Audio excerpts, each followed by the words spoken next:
My name is Tori, and welcome to another episode of Postgrad Clarity Podcast. Today is a solo episode, solo dolo, okay? We are going to get into a new topic, okay? I haven't touched on this topic yet.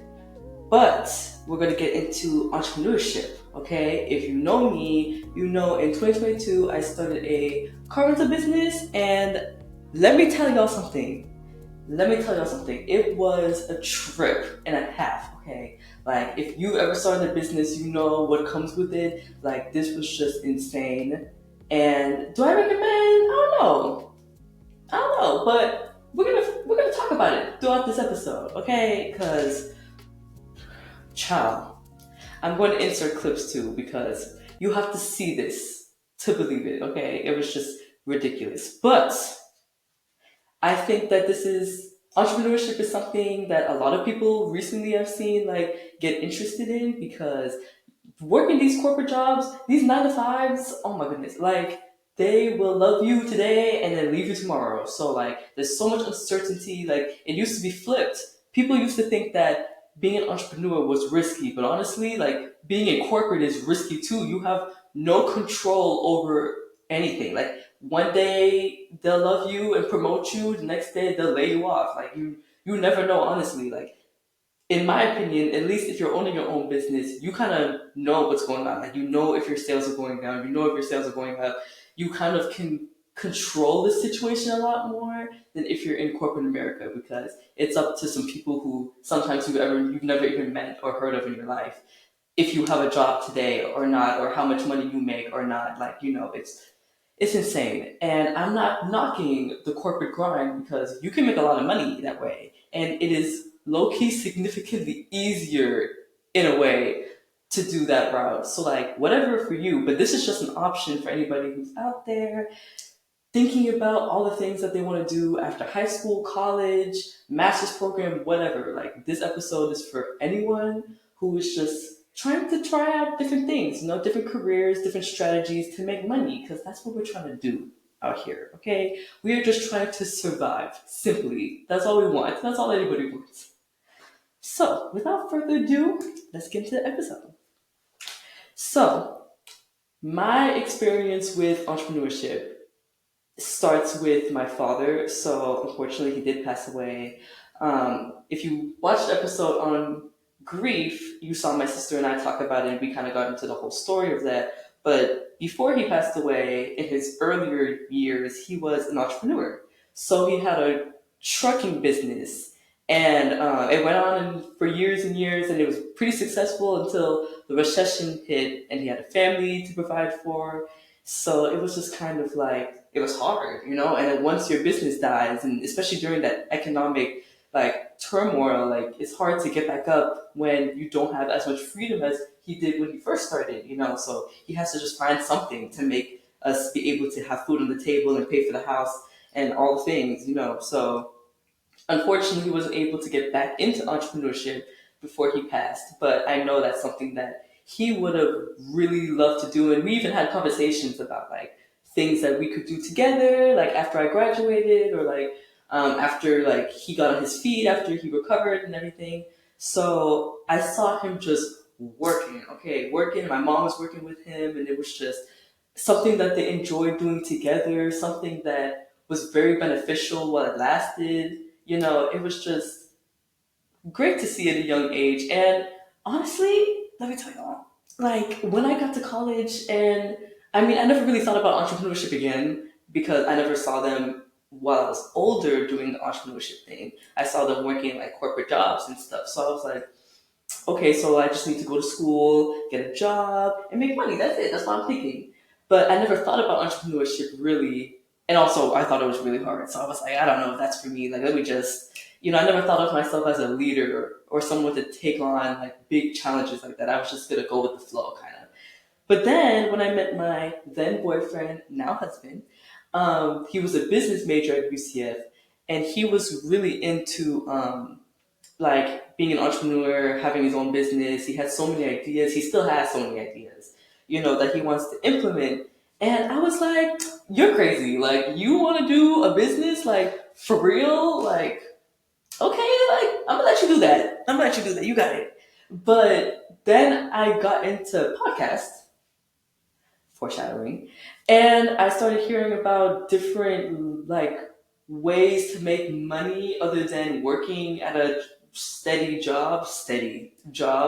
Um, and I was like, I mean, after I started kept listening to different podcasts, I think the first one I listened to was called the $1 Million Mindset podcast, and then Social Proof, and like, all these other podcasts after that. But I was listening, and then there was an episode where these two guys started a car rental business, and I was like, a car rental business, like that sounds interesting. Like I don't know, it just kind of popped out at me. So I was like, that sounds like something I could do. Like out of all the things, I was like, I don't want to do, the Amazon selling. I don't want to do like, the like selling all my stuff online and like all these different things. Like I didn't want to do any of the other things that they mentioned. It just didn't catch my eye. But for some reason, the car rental business was like, that's the one. That's the one I'm gonna do.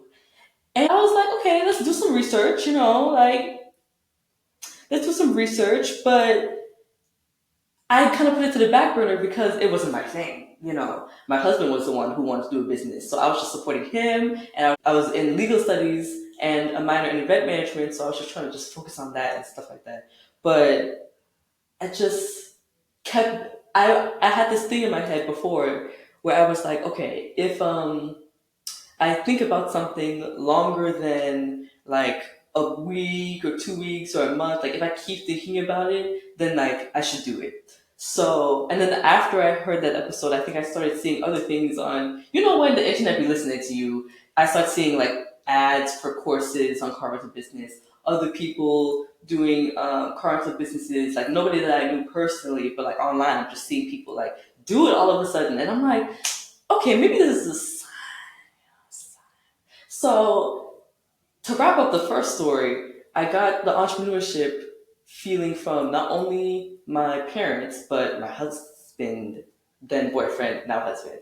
And it just kind of made me want to look into stuff. So, if anybody's out there contemplating it, I say try anything once, okay? At least try it once, and if it works out for you, then like fantastic. But then if you don't try, then you'll just kind of live your life wondering like what would have happened if I did it. Like what if that was your $1 million idea and you just sat back and was like no because you didn't believe in yourself. So I feel like everybody needs to try their dreams out once or what they think their dream is once and see what happens. It could be the thing stop like the thing that projects you forward instead of puts you back. It could be the best thing you've ever done in your life. You're never gonna know until you try. So after I listened to the podcast, I was like, okay, let me do some research. So I started doing some research, how to start a business, how to start a car rental business, what are the tools I can use, and then Turo was pepping up at that time. So a lot of people were doing Turo, which like I think people are still doing it, but it was like really popping back then. Um, and I was like, okay, like maybe I can use Turo. But then after I started like, looking into it, I started joining different group chats with like people who were doing the car rental business thing.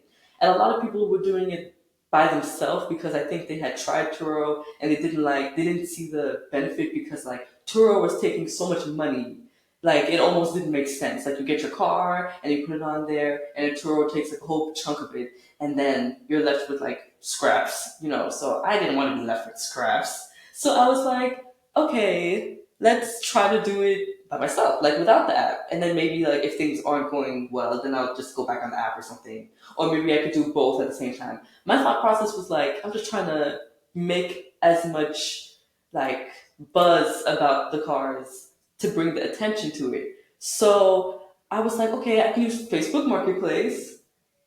Bad idea. But Facebook Marketplace to put the ads out there and then put it on Turo to see if I get some people from there. But then Turo was like, you can't have it on any other site if you do it on here or whatever. So I was like, okay, well, forget that because I'm not trying to do all that. And they had a lot of rules, regulations, and stuff too. And I was just like, this is too complicated. Like, you guys are making it too complicated. But in hindsight, it probably would have been easier because it's like a launching pad and a safety net that you have when you use the Turo app as opposed to doing it by yourself.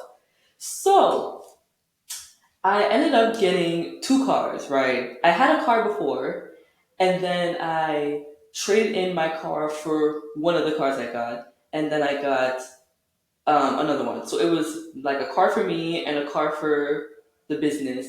And the idea was, which I know now is flawed. Okay, I know all of this stuff was like years ago. I have grown since then, and I know what I did was wrong. So please don't come for me. But my thought process was that I'll have the two cars, and then one car that's being rented out will pay for that one and this one because I did the math, and people who did the car rental business did do this, and that's where I got the idea from. But what I failed to realize is that these people are seasoned, okay? They're seasoned car renters.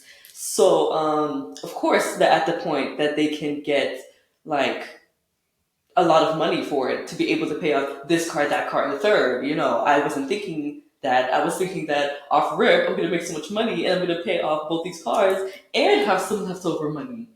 That is not what happened at all. But it's okay. It's okay. I've learned. So basically, to make a long story short, I got two cars with very high payments. Okay, the car that I got, they were both 2020 threes or something, like whatever the year was. I think it was 2022 and they were 2023s or something. So they were brand new cars. And one of the things I heard so many times was not to get a new car with this business because, people are going to run your car to the ground. You're going to get so much miles on it. They're going to ruin your car. Like this. And then you also don't want to have such a high payment. You want to have something that you don't have to pay so much money on. You kind of want a car that works and looks good enough so that way you can have more money left over. You're not just spending the money on the car payment. Child, let me tell you, my car payment was like, one car payment was $719 and the other one was 700 and like 30 or $40 a month, y'all. A month. And I'm just like, who did I think I was? Like, I was living in an apartment with roommates. It wasn't like crazy expensive, but like it's not cheap either. Like, it's pretty like it's just a lot of bills because then you have insurance for both cars. You have insurance for both cars. Then you have to get the LLC. You have to buy these programs. Like you're trying to get as much information. So you're buying courses. You're looking up stuff on YouTube. Like it was just a lot. It was a lot. So, and then Facebook Marketplace, like sometimes you can pay for ads on Facebook Marketplace, Instagram to kind of get your car out there, get it known, get it seen, So that's all the things that I was doing. And I thought I was doing everything right, but like, no. Spoiler alert, it was not. And I'm sure people are probably watching this and they're like, girl, like, why would you get two cars for like $700? The car salesman who I thought had my best interest at heart because I had been working with him since I got my first car. So I thought he was gonna do, the best thing that was for me. And cause I went in there and I stood my ground, girl. I was trying to stand my ground and be like, no, like I don't want this kind of payment. I want to trade in my car and get a low payment. Like this is what I want. I didn't want to get two cars either. My car was perfectly fine. There was nothing wrong with my car, but he was making it sound so enticing. And that's something that I also like want people to know. Like once you have something made up in your mind, just stick to it no matter what. Like I wish I stuck to my word and just like not listen to him. And he's not a bad person. He's literally just doing his job. But like it was my fault for thinking that this car salesman at the end of the day has my best interest at heart. Like the first car was great, but that doesn't mean that everything that he does after that is going to be to the same capacity, So whatever. I took full accountability for my actions. Okay, so yada yada yada. But I had those high payments, and that's already a wrong start to the business. Like you never want to start a business with so much debt already, and you haven't even gotten the credit cards and the bank accounts and everything yet. So yeah, I had the car, and I was having my boyfriend at the time, help me with it a little bit, but he was in Pompano and I was in Orlando, so he could only do so much. But so much crazy things happened after that. Like it was just such a crazy experience. I do not recommend car rental businesses for, I don't want to say it like that, but like For women, it's kind of hard unless you have a male business partner because these men will sit here and try to play you. So, like, I'm glad that I had my husband, then boyfriend, incorporated into the business with me because if I didn't, then like who knows what could happen? It could have gotten so much worse probably. Um, and then I had a business partner at the very beginning who like was helping me get. He got me my first client because he ran out of cars and he had a client that was really good and he needed a car. So he asked everybody in the group chat who had an available car and I met these requirements and I had just gotten my car. So I'm like, oh shoot, it's up. It is up, y'all. So I was like, my car is good. I just got it. It's brand new. Like it has all this space. Here's the pictures, all this stuff. And then we came up with an agreement to split the money. I got like a significantly higher portion because I was the one with the car payment, and he got like a lower portion because he was just referring business to me. But he did handle the. I would drop off the car to him. He lived in Tampa and I lived in Orlando. So me and my husband would literally drive up to Tampa, drop off the car, clean it up and stuff, and then drop it off and give it to him, and then he would handle the rest. He would wash the car, he would give it to him, and he would check on it regularly, maintenance, all that stuff. So I'm sitting here like, this is great. Like, if all of my clients were like that, I would still be in the car rental business to this day because I thought mess was sweet. I thought it was sweet, okay? Because I don't have to do it. You're telling me all I gotta do is worry about the finances and give you the car? That's all I gotta do? Like, say less. Okay, I was hyped, and I forgot how much money I was charging for it, but I was able to pay off. I was able to pay that car payment, pay my car payment, and have extra left over. Tell me that doesn't sound like a steal. Tell me that don't sound like a steal. So I was like, bet. And then that lasted for like a long time. I think it was like 6 months. And he just kept renting it over and over and over again. My money was on time every week. When I did get the car back, when he had some little breaks, it was spotless because he was an Uber driver. Okay? And let me tell you, if you are interested in getting in the car rental business game, only rent to Uber and Lyft drivers because when I tell you, because that's their job, so they have to keep the car in a certain condition, or else they're not going to get tips, they're not going to get good money, so they have to take care of their car. But if you rent it to just anybody, they're literally going to do anything. Okay, so that's what I had to learn later on, that I had my clientele that I was trying to stick to, but it's hard to find Uber and Lyft drivers that want to rent a car. Like, why won't I just rent my own? I mean, why won't I just use my own car? Like, why would I rent a car? And the guy was doing it full time, so he could afford to. He didn't want to put the miles on his car, and he was making so much money that it was no problem to pay whatever it was that I was charging him. So yeah, if all those clients, all the clients I ever had was like that, then I would be deep diving, swimming in the money. Okay. Also, one of the things I did wrong was that I literally I didn't save any of the money that I got. I was just paying the car payment, paying my car payment, and then like whatever else left was like fun money. And my mistake was that I should have been saving the money first, so that way, if I had a slow season, I could just use the money that I saved to pay for the car payment.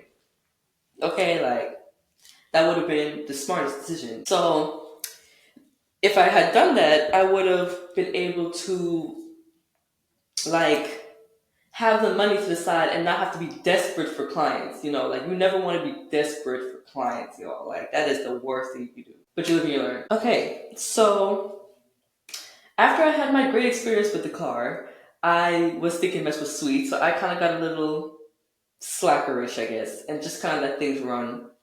Then my car rental business partner, at first, before my husband, he decided that he didn't want to do the car rental business anymore because his original gig was taken off and he wasn't doing it anymore. He didn't see the purpose. So I said, props to you. Okay, props to you. What ended up happening is now I'm scrambling for a client because it was kind of cut off randomly. So I'm sitting here like, good Lord, like, what am I going to do? So I ended up scrambling to try and find some people, and that's when Facebook Marketplace came into play. And it was just like a whole thing, like, Jesus. Like, it started with a lady who had her kids in the car, and they got Claire chalk or something all over the car. Then it went to some hooligans that put fake tint all over the car. Then it escalated again to some scam. And this is the worst one. This is what took me out the game for real. And it escalated to the people who literally just like trashed the car to oblivion and scared me out all the money that they gave me. So it's so embarrassing to tell the story because it's like I could have avoided this for real, for real. I could have really avoided this, but again, you live and you learn. Okay, you live and you learn. So basically, they had the car and we had our agreements and they were paying me money on time. And all of a sudden, things started getting really sketchy. Like they just weren't paying me on time. They were asking for more time, but then wanted more time to pay the money too. I'm like, no, you can't do that. But like, they already have the car. And then they would give me some sob story about how something happened and they need the car to get to work and blah, blah, blah, whatever. Later found out all of that was a lie. So, you can't have sympathy in this business because it will make you make decisions that aren't good for the business. And deep inside, you know that you shouldn't be doing it because you're not at the point where you can lose money. Like at the beginning of you starting a business, you cannot afford to lose money over something so like simple, Like I'm sorry, like if you want the car back, you're gonna have to bring me the money, and then you can come back and pick it up for me when you good, Like that's what I should have told her. But I felt bad because she had kids and she had to, go to work. And she wouldn't be able to go to work and all this stuff. And I'm just like, whatever. Now that I know, I would not be doing that again. Or it has to be a case by case basis. But yeah, so they basically took the car and then they had it for a long time. They had it for like a month or 2 months, and they was running up tolls. When I tell you, it was like $2,000 worth of tolls, y'all. $2,000 worth of tolls, and then they got they trashed the car. This is where I will be throwing up the clips. They trashed the car to oblivion. Like, it was trashed in and out, inside and outside. There was no gas in the car when we got there. Luckily, I have a tracker on my car. I had a tracker on my car. Another pro tip for anybody who wants to start a car into business. You have to get a tracker. Because if you do not, oh my lord, like, they could just take your car and do whatever with it. Like, if I didn't have that tracker, I would have never found my car. So I found it on the west side of Orlando with my husband. They gave me a fake address to go pick up the car, and they say, oh, you're gonna have to go get it towed and blah, blah, blah. And they owed me money still.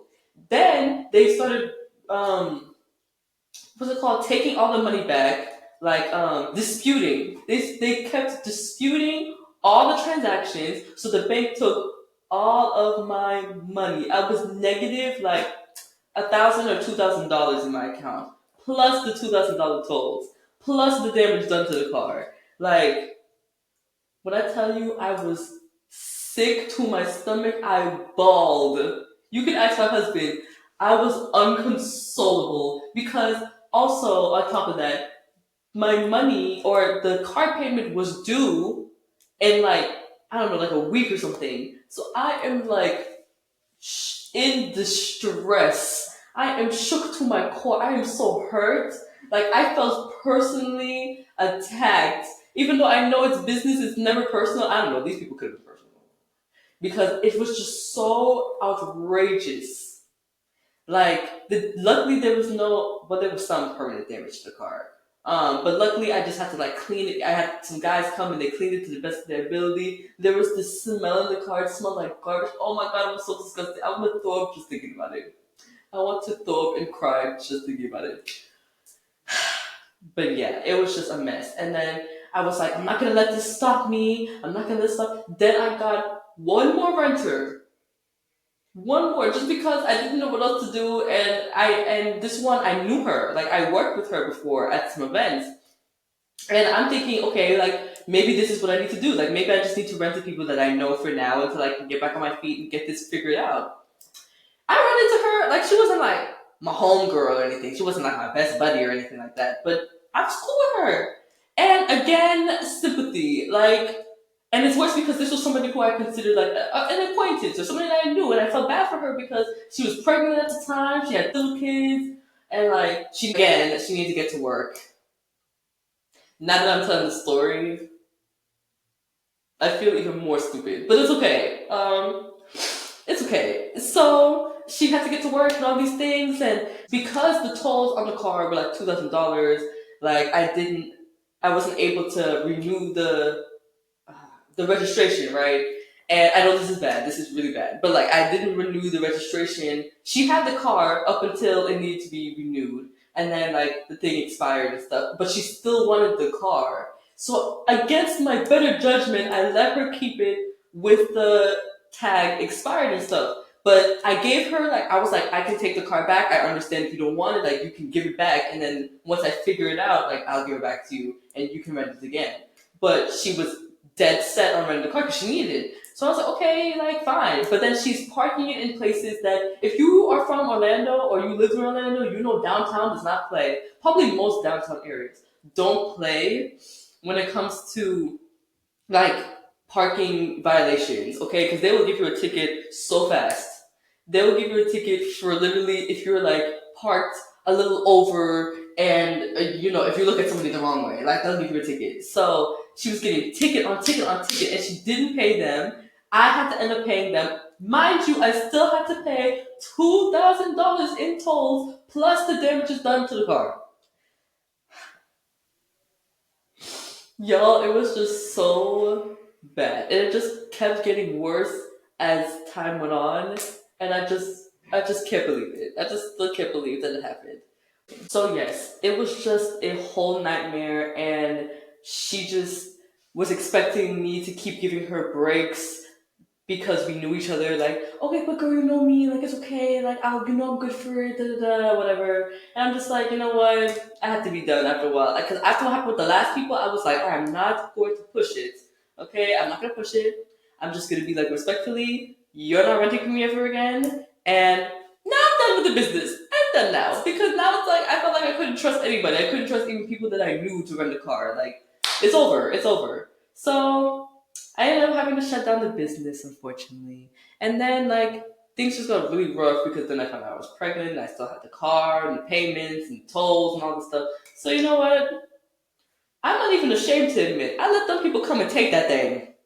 Okay, I said, if y'all want it, come get it. Like, I do not want to have a baby and worry about the stress with this car. Like, and yet, did it hurt my credit? Yes. Like, but will it eventually get better? Like, yeah. Like, my credit is gonna be bad for a little bit, but it is what it is.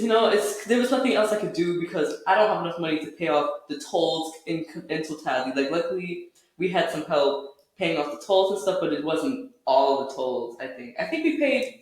Eventually, we paid all of them off, but like at the time, I didn't have enough money to be paying for all the tolls, the registration, the maintenance, whatever else. All these different issues. So I was just like, we gotta shut this down. We gotta shut it down. So yeah, they took the car, and I washed my hands with that ever since. Shut down the LLC, dissolved it. It's done. Miss T's Rentals is no more. But am I glad I did it? Yes, because what do I know now? That this is not for me. Okay. And I think it just takes a different kind of person. I realize that I don't like businesses where people can take your like. I don't really like any rental kind of businesses, like because of that. Like I don't like people being able to have your space for a long period of time and then they can just do whatever they want. I just don't like people having so much control. Like even if you rent Airbnbs, I've heard of people having Airbnbs and they trash the house the same way that they trash my car. I've seen it. So I'm like, I'm not interested in those kind of businesses. I'm not interested in that.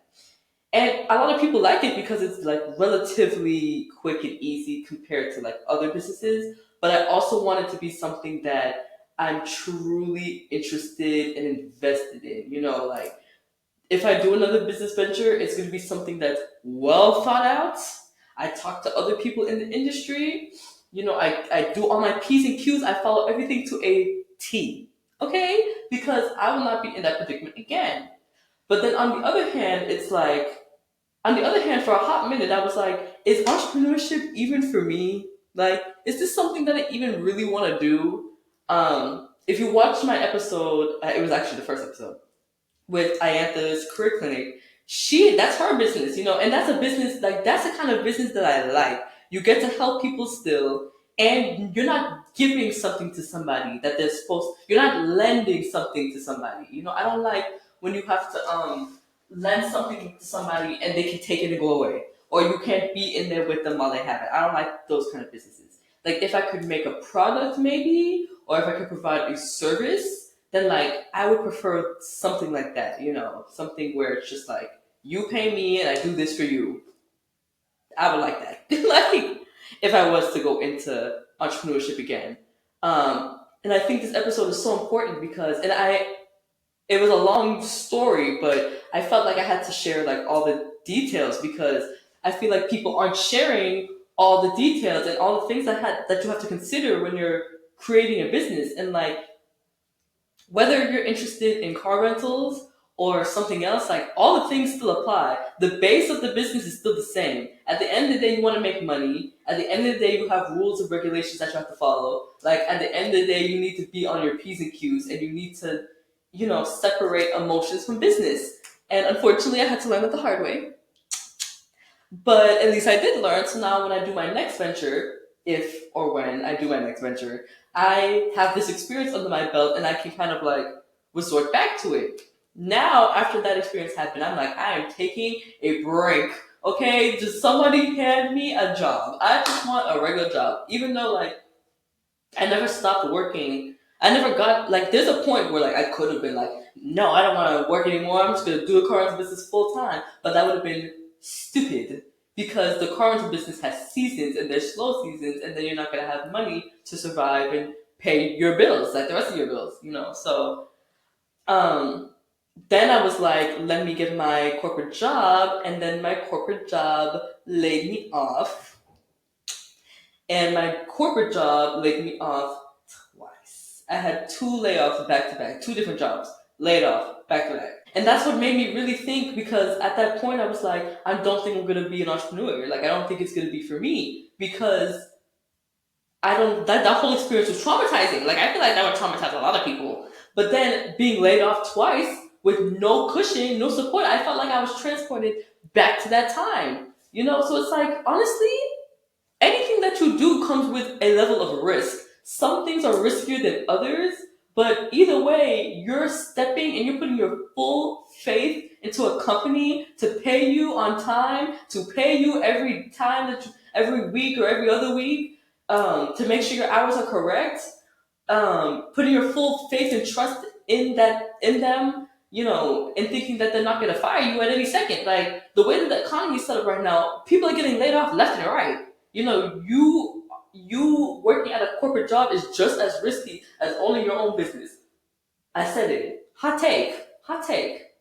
But I said it, and I really truly believe that people need to take these things into consideration when they make the decision to work in corporate America or to work for yourself.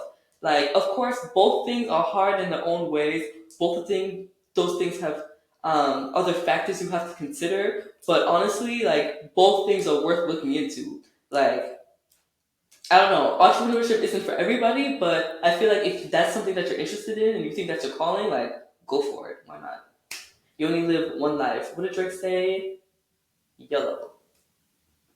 Maybe that was Drake. I don't really know. But I don't really remember. But yeah, it was quite the experience. It was very crazy. Like, um, if I had to do things all over again, I would just take my time. I would take my time and really do more research. Like, I did, like, surface level research. Like, a quick little Google search. I did a couple courses, not like full length courses, but I did a couple webinars and seminars and group chats, like the Facebook groups and stuff. Um, yeah, like, I thought I was doing my due diligence, but, like, there's so much more that you have to consider when you're doing your own business. So now the $1 million question is, would I do this again?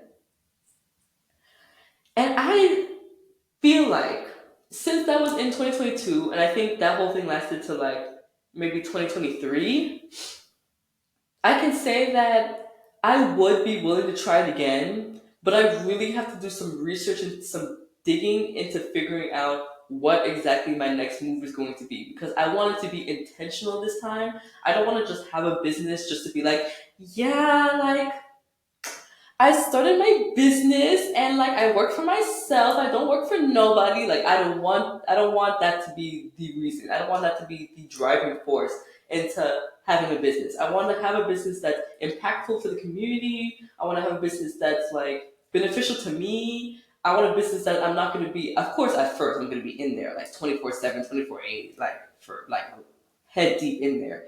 But eventually I want to be able to like make it passive, so that way it's not like it's like not like a 9 to 5. I'm working this job every day, 9 to 5, and I'm a slave to the job. Like eventually, like the goal is financial freedom, and I know that's a goal for everybody, and that's why I'm taking the steps to educate myself on different parts of running a business, right? So, for example, me and my husband are taking a financial peace university course at the church that we go to.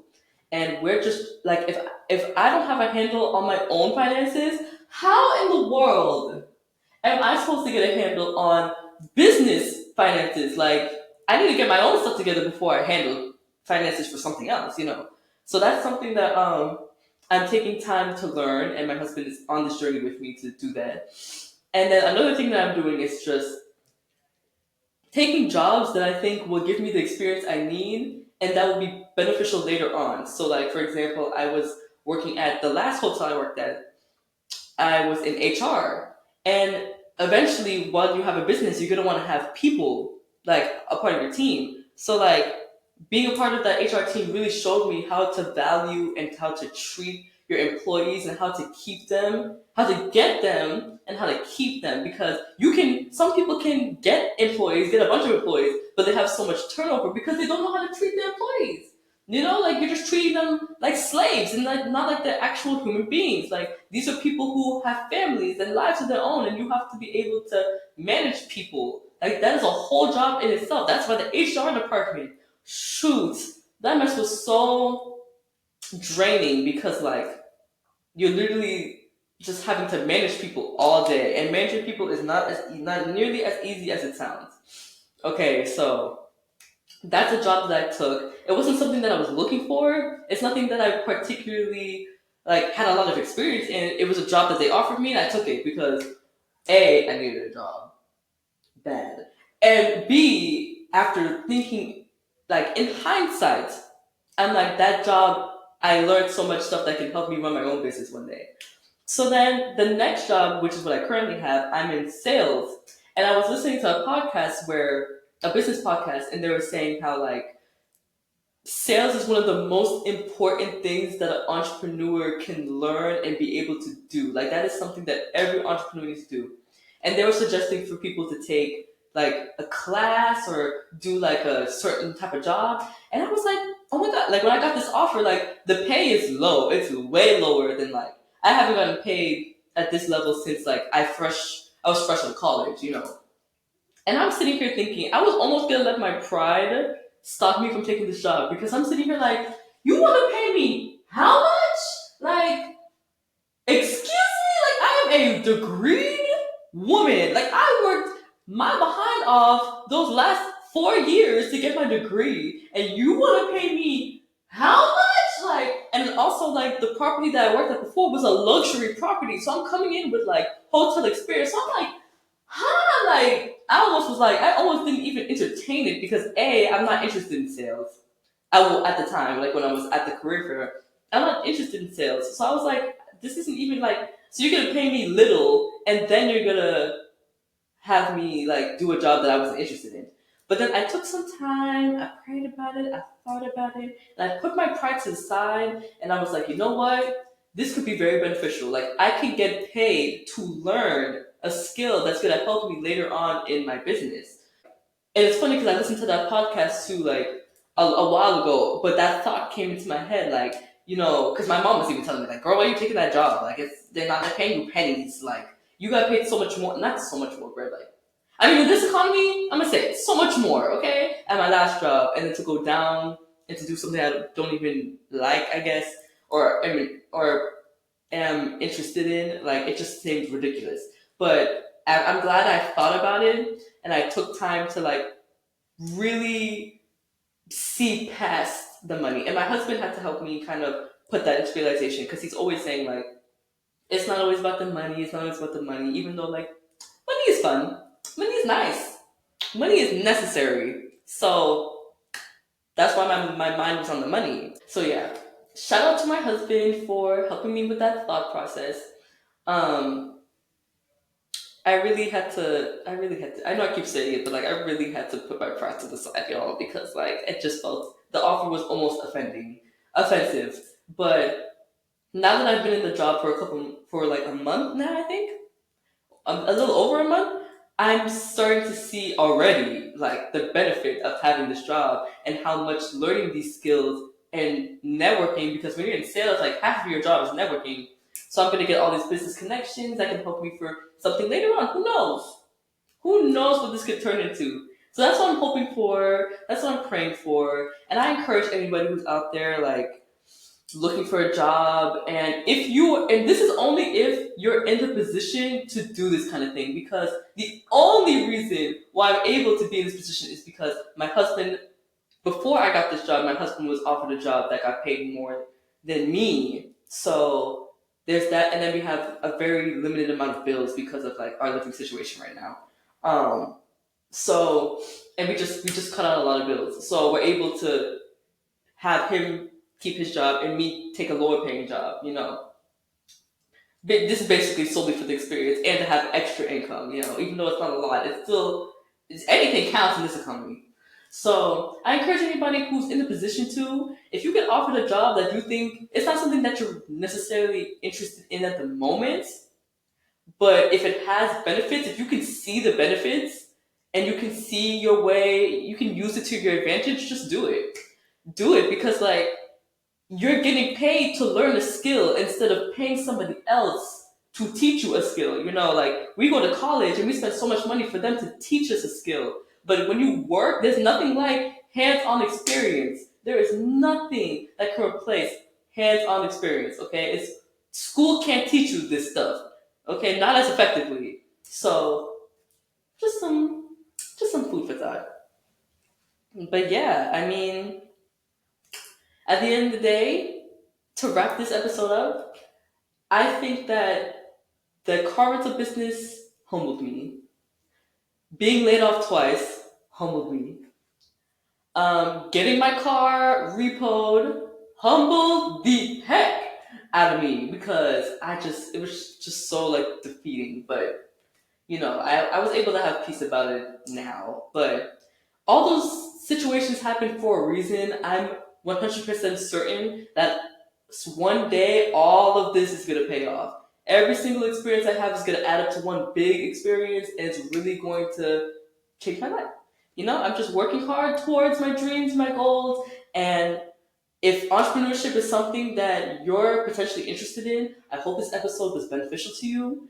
And like, just to kind of wrap it into post grad, like, there's so much uncertainty that comes with graduating college, because job security is the top thing. That's the top reason why people go to college in the first place. And I feel like nowadays we're not getting that. Like, it's not guaranteed that if you have a bachelor's degree that you're going to get a job in general, let alone a high paying job.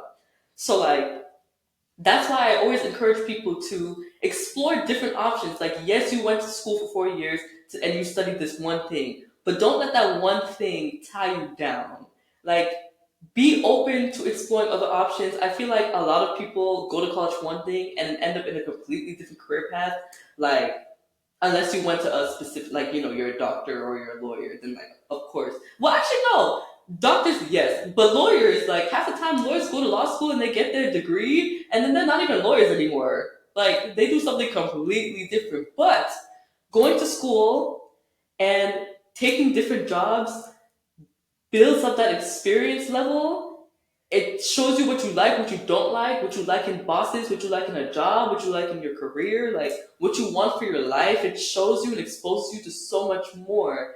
So I feel like when people separate, you know, the fact and of like, you get a job, you go to college, you get a job, you make money. If you look like outside of that and you really look into like the depths of it, you can see the other benefits of going to college and having jobs that aren't necessarily in your career field or in your area of interest, you know. So that's my little food for thought. You know, I hope you guys enjoyed this episode. I hope you learned something. If you are an entrepreneur or an aspiring entrepreneur, drop your business in the comments. Drop what your future business is in the comments. And if you're in a specific career field that you really love and you got your degree in it, drop that down too. We want to share ideas in this community. We want people to be open and exploring all different types of options, because post-grad is about figuring it out and surviving, y'all. We're doing what we can to survive and be happy. We genuinely want to be happy. So drop those in the comments. I hope you like this episode. Comment, subscribe, share, and I'll see you guys in the next one. Bye.